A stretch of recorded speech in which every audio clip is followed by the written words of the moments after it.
Hello Rahul, বল কেমন আছিস? মানে একটা মানুষের ব্রেকআপ হলে সে কেমন থাকে, আমিও তেমনই আছি। ওই কি মনে করছে ওই আমার সাথে এরকম পাউলিনি বয় ভালো থাকবো? হয়তো আমার থেকেও বেশি কষ্টে আছে। আমি ছোট্ট একটা রিকোয়েস্ট করছিলাম যে শোনা, আমি যদি কখনো অনেক রেগে যাই, তুমি প্লিজ একটু নিজের মতো করে আমাকে নিজের আপন মনে করে একটু ম্যানেজ করে নিও। তার তো এত বড় একটা ইগো আছে, বুঝছিস না?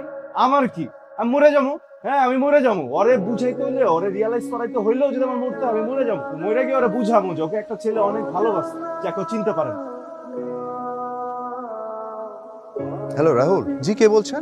আমি সিয়ামের বড় ভাইয়া। আসসালামু আলাইকুম। জি ভাইয়া বলুন। ওয়ালাইকুম আসসালাম। আচ্ছা রাহুল, সিয়ামের কি হয়েছে একটু বলতে পারো আমাকে? Excuse me. বিন্দু। জি। আমি সাগর। ও ভাইয়া, কেমন আছেন? আমি ভালো আছি, তুমি কেমন আছো? ভালো আছি। তুমি যে ভালো নাই সেটা আমি জানি। এদিকে তুমি ভালো নাই, ওদিকে আমার ভাইটা ভালো নাই। আচ্ছা তোমাদের কি হয়েছে বলো তো?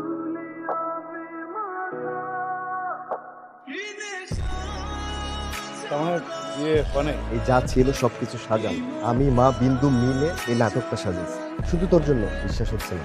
তোর এই ভাই কখনো তোর কাছে মিথ্যে কথা বলছে? আমি কি বিয়ে হয় নাই? যা বাবা, আর কত অভিমান করে দিবি?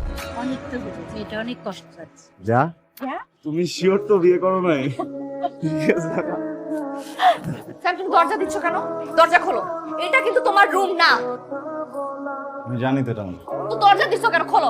স্যার, আমি কিন্তু তোমার ভাইকে বলবো। ভালো ছেলে কিন্তু আমি কিন্তু ভাইকে বলে দিব তোমার। অনেক জ্বালাইছো তুমি আমাকে। এক্স গার্লফ্রেন্ড, আমি তো ভয় পেয়ে গেছি। আমি ভাবছিলাম আমি সত্যি বিয়ে করে ফেলছি। এখন ওটা কিভাবে করো তুমি? এক্স গার্লফ্রেন্ড মানে কি? অনলি গার্লফ্রেন্ড, প্রেজেন্ট আর ফিউচার। আর এই কথাটা না মাথার মধ্যে ঠিকমতো ঢুকে না।